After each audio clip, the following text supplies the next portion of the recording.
StoryWave.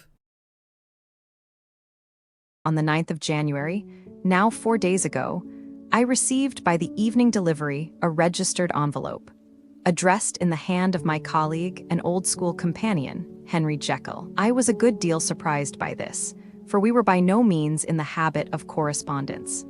I had seen the man, dined with him, indeed, the night before, and I could imagine nothing in our intercourse that should justify formality of registration. The contents increased my wonder, for this is how the letter ran: 10th December 18. Dear Lanyon, you are one of my oldest friends, and although we may have differed at times on scientific questions, I cannot remember, at least on my side, any break in our affection. There was never a day when, if you had said to me, Jekyll, my life, my honor, my reason, depend upon you, I would not have sacrificed my left hand to help you. Lanyon, my life, my honor, my reason, are all at your mercy. If you fail me tonight, I am lost. You might suppose, after this preface, that I am going to ask you for something dishonorable to grant. Judge for yourself. I want you to postpone all other engagements for tonight. Even if you were summoned to the bedside of an emperor, to take a cab, unless your carriage should be actually at the door, and with this letter in your hand for consultation, to drive straight to my house. Poole, my butler, has his orders. You will find him waiting your arrival with a locksmith. The door of my cabinet is then to be forced, and you are to go in alone, to open the glazed press, letter E on the left hand, breaking the lock if it be shut, and to draw out, with all its contents as they stand, the fourth drawer from the top, or, which is the same thing, the third from the bottom. In my extreme distress of mind, I have a morbid fear of misdirecting you, but even if I am in error, you may know the right drawer by its contents. Some powders, a file, and a paper book. This drawer I beg of you to carry back with you to Cavendish Square exactly as it stands. That is the first part of the service. Now for the second. You should be back, if you set out at once on the receipt of this, long before midnight. But I will leave you that amount of margin, not only in the fear of one of those obstacles that can neither be prevented nor foreseen, but because an hour when your servants are in bed is to be preferred for what will then remain to do. At midnight, then, I have to ask you to be alone in your consulting room, to admit with your own hand into the house a man who will present himself in my name, and to place in his hands the drawer that you will have brought with you from my cabinet. Then you will have played your part and earned my gratitude completely. 5 minutes afterwards, if you insist upon an explanation, you will have understood that these arrangements are of capital importance, and that by the neglect of one of them, fantastic as they must appear, you might have charged your conscience with my death or the shipwreck of my reason. Confident as I am that you will not trifle with this appeal, my heart sinks and my hand trembles at the bare thought of such a possibility. Think of me at this hour, in a strange place, laboring under a blackness of distress that no fancy can exaggerate, and yet well aware that, if you will but punctually serve me, my troubles will roll away like a story that is told. Serve me, my dear Lanyon, and save your friend, H.J. P.S. I had already sealed this up when a fresh terror struck upon my soul. It is possible that the post office may fail me, and this letter not come into your hands until tomorrow morning. In that case, dear Lanyon, do my errand when it shall be most convenient for you in the course of the day, and once more expect my messenger at midnight. It may then already be too late, and if that night passes without event, you will know that you have seen the last of Henry Jekyll.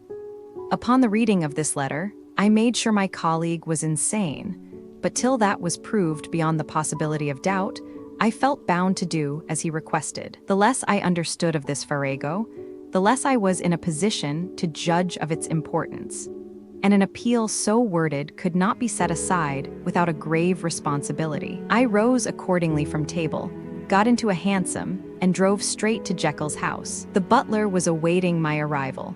He had received by the same post as mine a registered letter of instruction, and had sent at once for a locksmith and a carpenter. The tradesmen came while we were yet speaking, and we moved in a body to Old Dr. Denman's surgical theater, from which, as you are doubtless aware, Jekyll's private cabinet is most conveniently entered. The door was very strong, the lock excellent. The carpenter avowed he would have great trouble and have to do much damage if force were to be used, and the locksmith was near despair. But this last was a handy fellow, and after 2 hours' work, the door stood open. The press marked E was unlocked, and I took out the drawer, had it filled up with straw and tied in a sheet, and returned with it to Cavendish Square. Here I proceeded to examine its contents. The powders were neatly enough made up, but not with the nicety of the dispensing chemist, so that it was plain they were of Jekyll's private manufacture. And when I opened one of the wrappers, I found what seemed to me a simple crystalline salt of a white color. The phial, to which I next turned my attention, might have been about half full of a blood-red liquor, which was highly pungent to the sense of smell, and seemed to me to contain phosphorus and some volatile ether. At the other ingredients, I could make no guess. The book was an ordinary version book and contained little but a series of dates. These covered a period of many years, but I observed that the entries ceased nearly a year ago and quite abruptly. Here and there a brief remark was appended to a date, usually no more than a single word. Double, occurring perhaps 6 times in a total of several hundred entries, and once very early in the list and followed by several marks of exclamation, total failure. All this, though it whetted my curiosity, told me little that was definite. Here were a phial of some salt, and the record of a series of experiments that had led, like too many of Jekyll's investigations, to no end of practical usefulness. How could the presence of these articles in my house affect either the honor, the sanity, or the life of my flighty colleague? If his messenger could go to one place, why could he not go to another? And even granting some impediment, why was this gentleman to be received by me in secret? The more I reflected, the more convinced I grew that I was dealing with a case of cerebral disease. And though I dismissed my servants to bed, I loaded an old revolver, that I might be found in some posture of self-defense. 12 o'clock had scarce rung out over London, ere the knocker sounded very gently on the door. I went myself at the summons, and found a small man crouching against the pillars of the portico. "Are you come from Dr. Jekyll?" I asked. He told me yes by a constrained gesture, and when I had bidden him enter, he did not obey me without a searching backward glance into the darkness of the square. There was a policeman not far off, advancing with his bull's eye open, and at the sight, I thought my visitor started and made greater haste. These particulars struck me, I confess, disagreeably, and as I followed him into the bright light of the consulting room, I kept my hand ready on my weapon. Here, at last, I had a chance of clearly seeing him. I had never set eyes on him before, so much was certain. He was small, as I have said. I was struck besides with the shocking expression of his face, with his remarkable combination of great muscular activity and great apparent debility of constitution, and last but not least, with the odd, subjective disturbance caused by his neighborhood. This bore some resemblance to incipient rigor, and was accompanied by a marked sinking of the pulse. At the time, I set it down to some idiosyncratic, personal distaste, and merely wondered at the acuteness of the symptoms. But I have since had reason to believe the cause to lie much deeper in the nature of man, and to turn on some nobler hinge than the principle of hatred. This person, who had thus, from the first moment of his entrance, struck in me what I can only describe as a disgustful curiosity, was dressed in a fashion that would have made an ordinary person laughable. His clothes, that is to say, although they were of rich and sober fabric, were enormously too large for him in every measurement.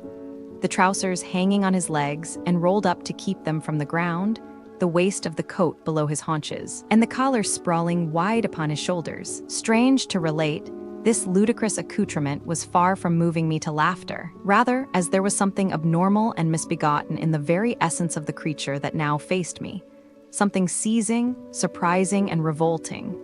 This fresh disparity seemed but to fit in with and to reinforce it, so that to my interest in the man's nature and character, there was added a curiosity as to his origin, his life, his fortune and status in the world. These observations, though they have taken so great a space to be set down in, were yet the work of a few seconds. My visitor was, indeed, on fire with somber excitement. "Have you got it?" he cried. "Have you got it?" And so lively was his impatience that he even laid his hand upon my arm and sought to shake me. I put him back, conscious at his touch of a certain icy pang along my blood. "Come, sir," said I. "You forget that I have not yet the pleasure of your acquaintance. Be seated, if you please."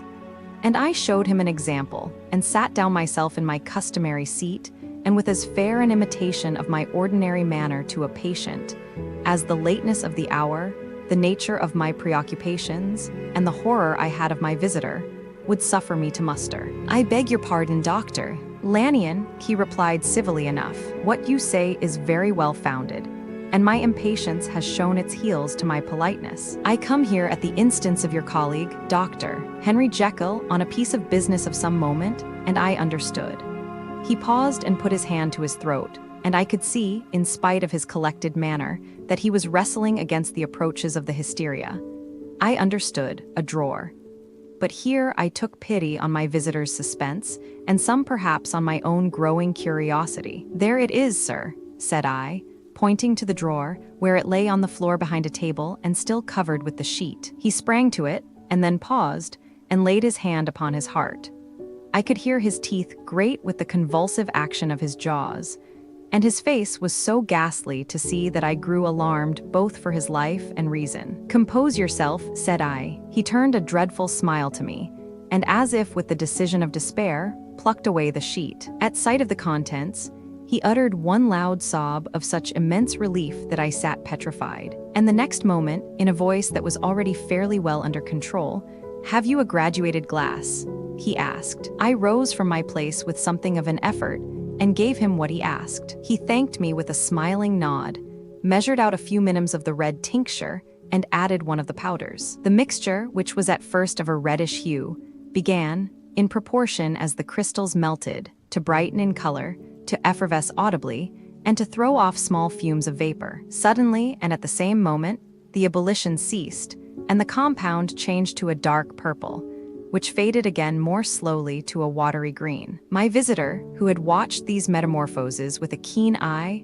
smiled, set down the glass upon the table, and then turned and looked upon me with an air of scrutiny. "And now," said he, "to settle what remains. Will you be wise? Will you be guided? Will you suffer me to take this glass in my hand, and to go forth from your house without further parley? Or has the greed of curiosity too much command of you? Think before you answer, for it shall be done as you decide. As you decide, you shall be left as you were before, and neither richer nor wiser, unless the sense of service rendered to a man in mortal distress may be counted as a kind of riches of the soul. Or, if you shall so prefer to choose, a new province of knowledge and new avenues to fame and power shall be laid open to you, here in this room, upon the instant, and your sight shall be blasted by a prodigy to stagger the unbelief of Satan."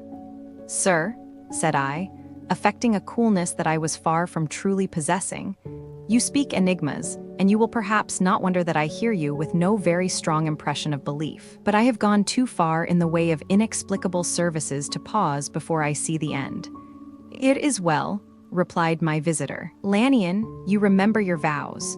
What follows is under the seal of our profession. And now, you who have so long been bound to the most narrow and material views, you who have denied the virtue of transcendental medicine, you who have derided your superiors, behold." He put the glass to his lips and drank at one gulp. A cry followed. He reeled, staggered, clutched at the table and held on, staring with injected eyes, gasping with open mouth. And as I looked there came, I thought, a change. He seemed to swell. His face became suddenly black and the features seemed to melt and alter.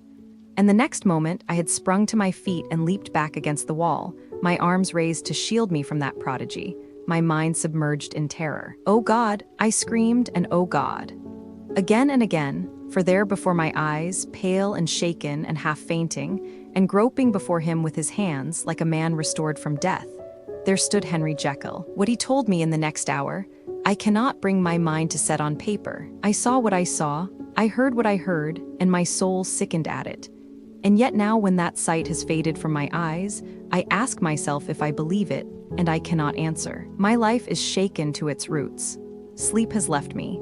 The deadliest terror sits by me at all hours of the day and night, and I feel that my days are numbered and that I must die, and yet I shall die incredulous. As for the moral turpitude that man unveiled to me, even with tears of penitence, I cannot, even in memory, dwell on it without a start of horror. I will say but one thing, Utterson, and that, if you can bring your mind to credit it, will be more than enough. The creature who crept into my house that night was, on Jekyll's own confession, known by the name of Hyde, and hunted for in every corner of the land as the murderer of Carew. Hasty Lannion,